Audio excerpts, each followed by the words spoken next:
Ayos ka lang ba? May dinaramdam ka na pala. Kung hindi pa binanggit ni Marina, hindi ko pa malalaman. Si Marina? Saan mo siya nakita? Napadaan siya sa bahay. Ilang saglit pa lang lumipas. Muntik na babae yan. Pinilit pang kitain ka. Sinabihan ko na huwag kang albalahin pa eh. Naku, anong abala?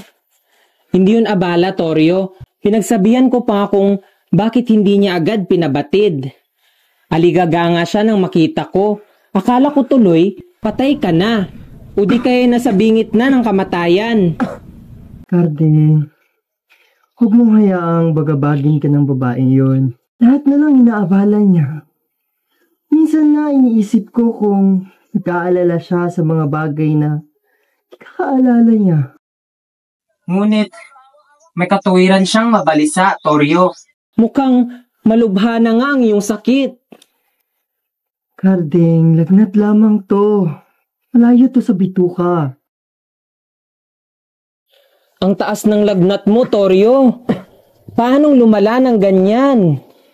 Di ko rin batid, Carding. Marahil ay dahil ito sa sugat sa aking paa. Marahil ay hindi ka tumuloy sa butika gaya ng sinabi ko sa'yo. Ano ka ba, Carding? Wala lang to. Wala lang to? Kung ang isang lalaking tulad mo, malaki at malakas, tinumban yan, abay seryoso yan, Toryo. Ngunit, huwag kang mangamba. Pinapunta ko na si Marina sa butika. Ha? Si Marina pinapunta mo sa butika? Para saan naman yun? Pinakiusap ko sa kanyang tawagan ng doktor nang matignan ka. Dapat sana'y noon pa niya naisip yun. Nananaginip ka yata, Carding. Sa tingin mo ba? Pupunta dito ang doktor? Hindi mo kailangang magbayad, Toryo. Siya ang doktor ng bayan. Sigurado akong gagamutin kanya ng walang bayad. Marahil kung ako ang pupunta roon, ngunit naisip mo ba na bakit niya aabalahin ang sarili niya upang ako'y puntahan? Ano ako, isang kongrehista? Nagkakamali ka, Toryo. Ayos lang, Carding. Alam ko hindi mo kayang gawin yon. Hindi mag-isa. Kailangan mo ko. Hindi mo ako naunawaan, Toryo. Isusuko ko na. Ayoko na. Ano? Susuko ka na? Biro mo lamang yan, di ba? Hindi ako nagbibiro, Toryo. Ngunit bakit, Carding? Nakahanap ka na ba ng madaling mapagkikitaan? Ako'y natatakot, Toryo. Masdan mong sinapit mo.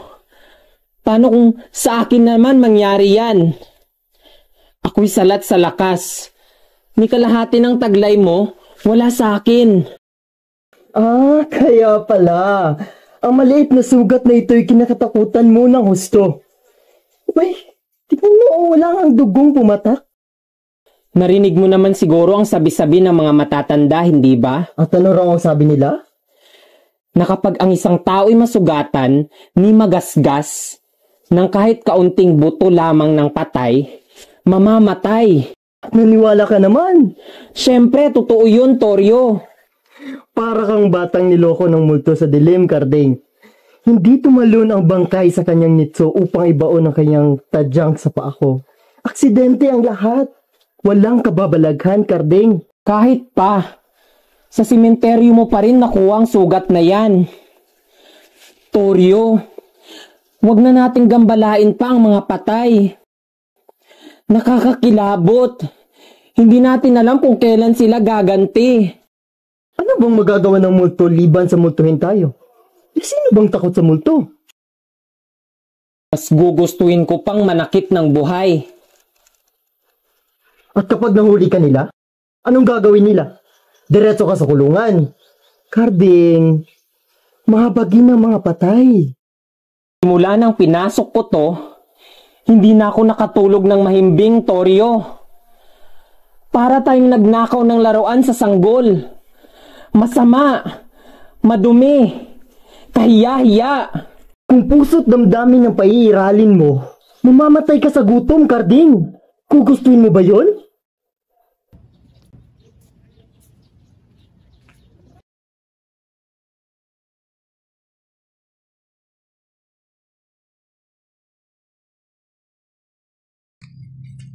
Oh, nandito na pala si Marina.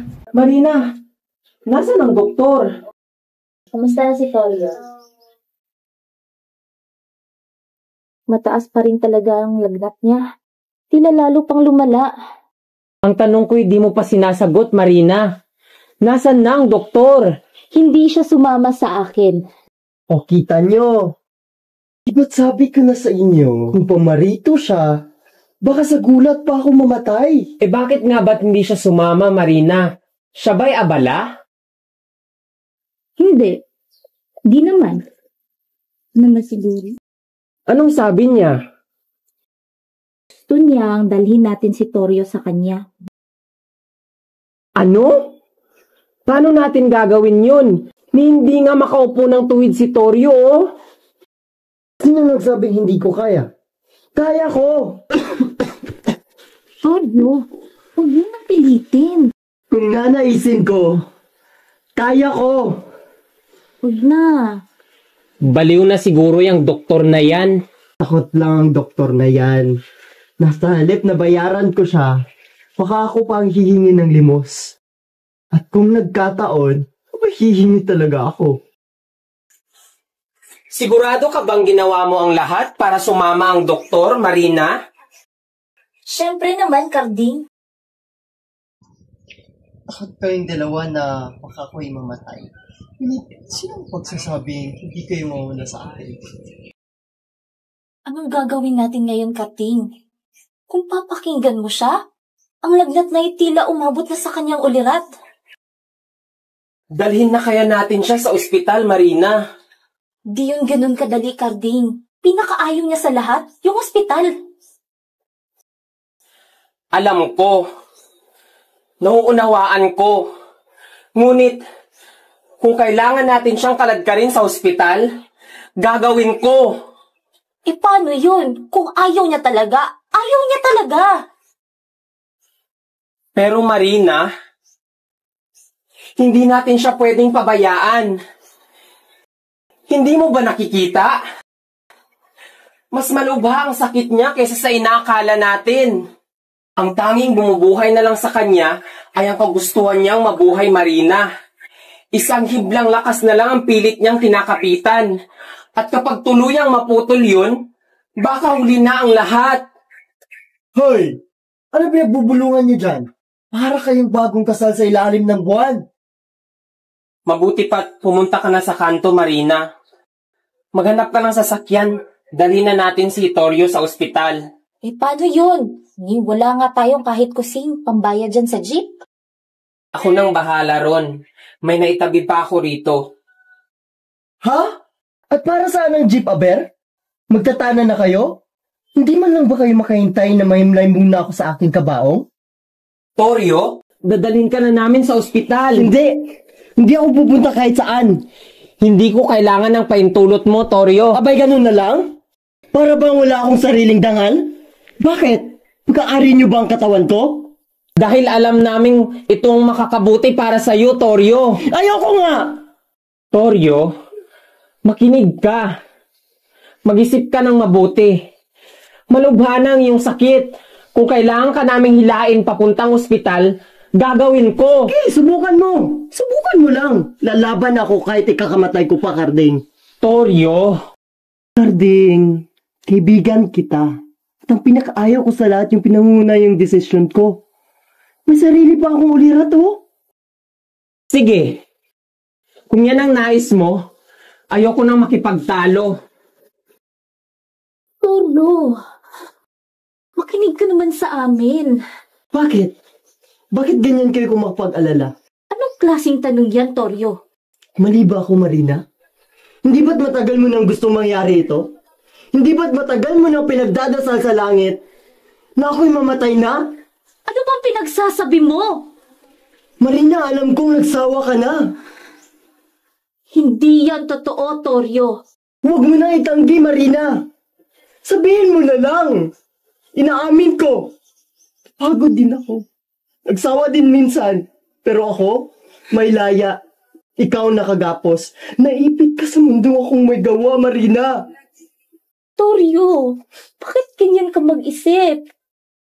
Marina, kung nararamdaman mo ako'y mamamatay na, huwag mo na akong bigyan ng huwad na pag-aalala.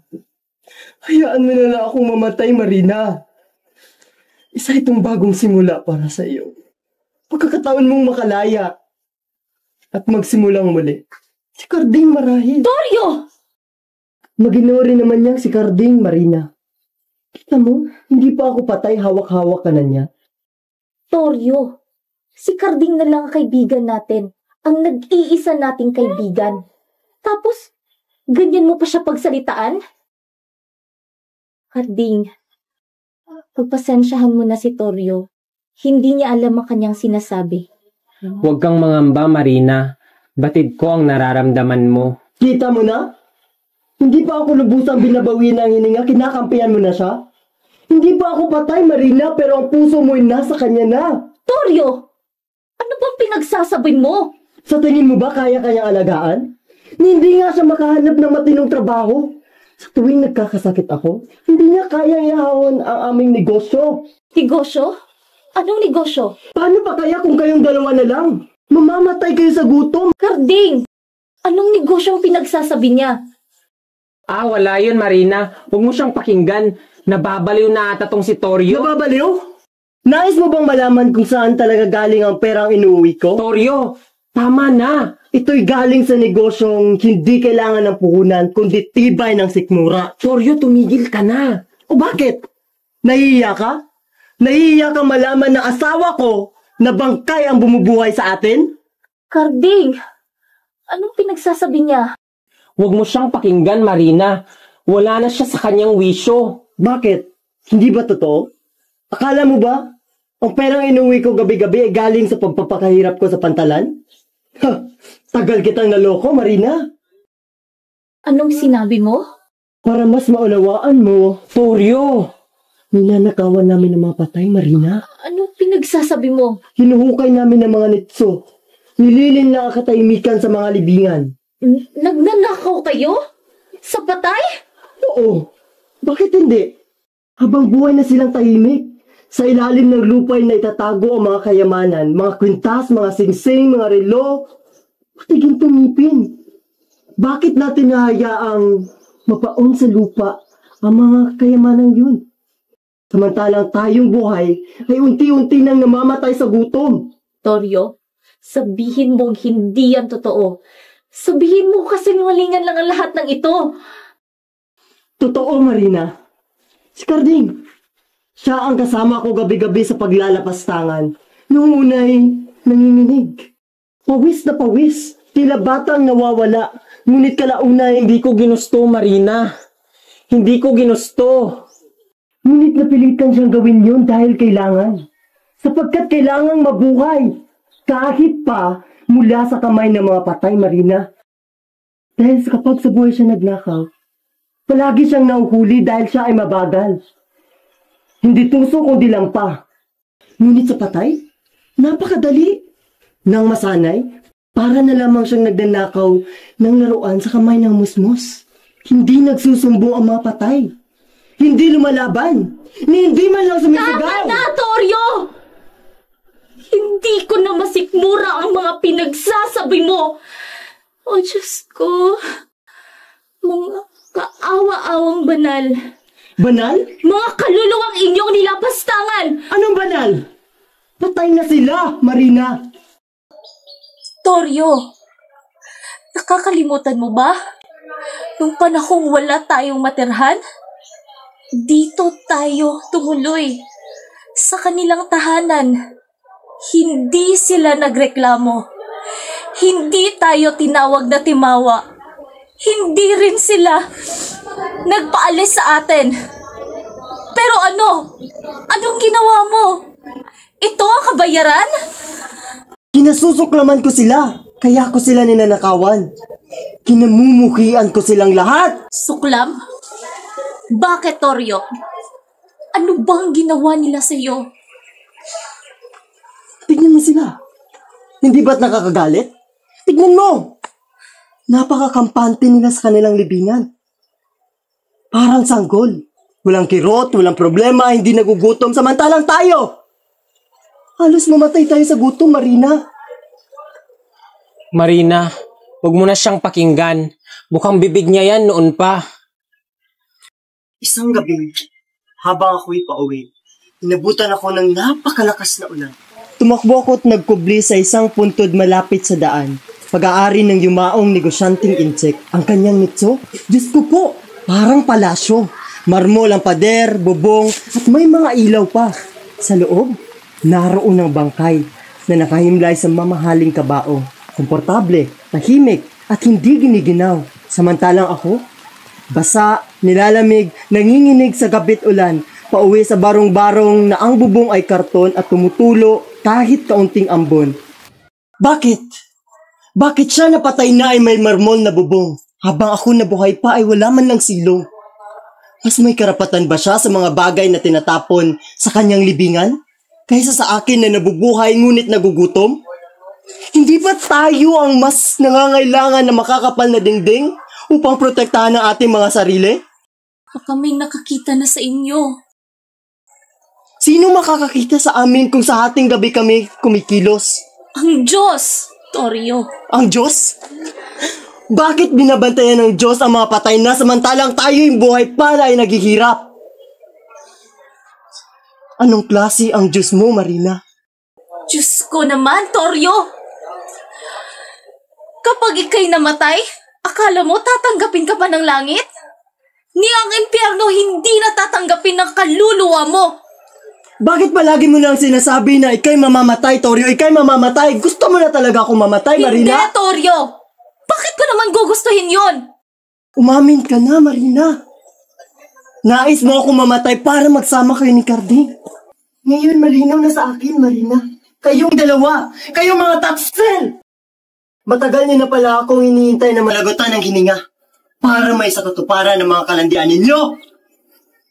Ngunit, kahit anong gawin ninyo, hindi ko ibibigay ang gusto ninyo kahit pa. Kunin ninyo, samoy ninyo ang lahat ng mga patay kahit pa pumunta sila dito. Nahamon ko ang lahat ng mga patay na nilapastangan ko! Kunin niyo na ako!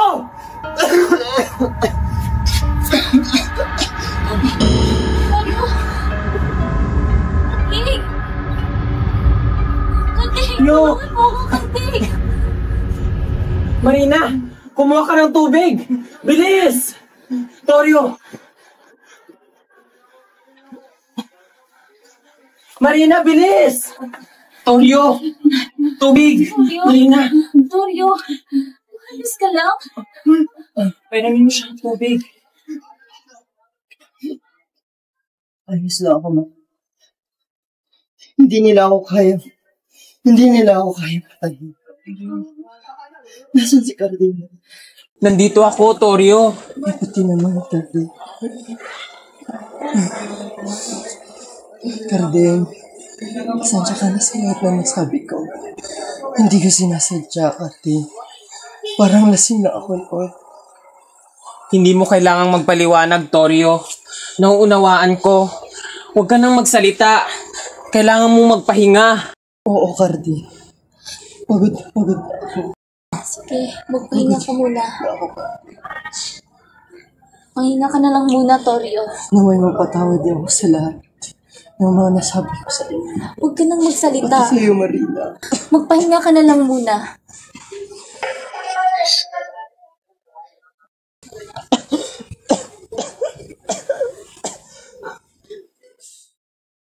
Marina, kaya na muna mag-usap ni Carding. Matutulog muna ako.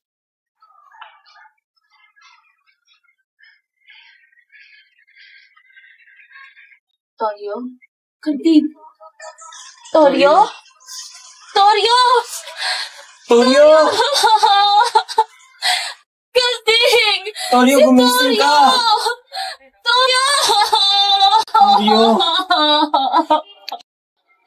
Toryo! Toryo! Ako iwan! Toryo! Marina, bumangon ka dyan.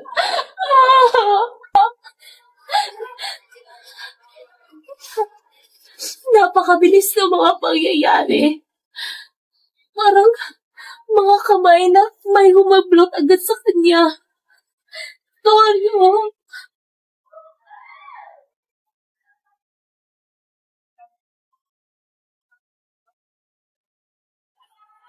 Sa wakas, nakamit na niya ang kapayapaan. Paano siya magiging payapa kung ang mga luluwang kanyang nilapastangan ay patuloy siyang hindi patatahimikin? Hindi, Marina. Hindi malupit ang mga patay. Mas mauunawaan siya ng mga patay, higit pa sa ating mga buhay. Pagdasal tayo, Carding.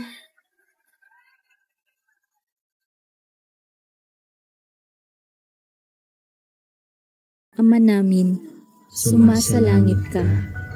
Sambahin ang ngalan mo. Mapasa amin ang kaharian mo. Sundin ang loob mo dito sa lupa para nang sa langit.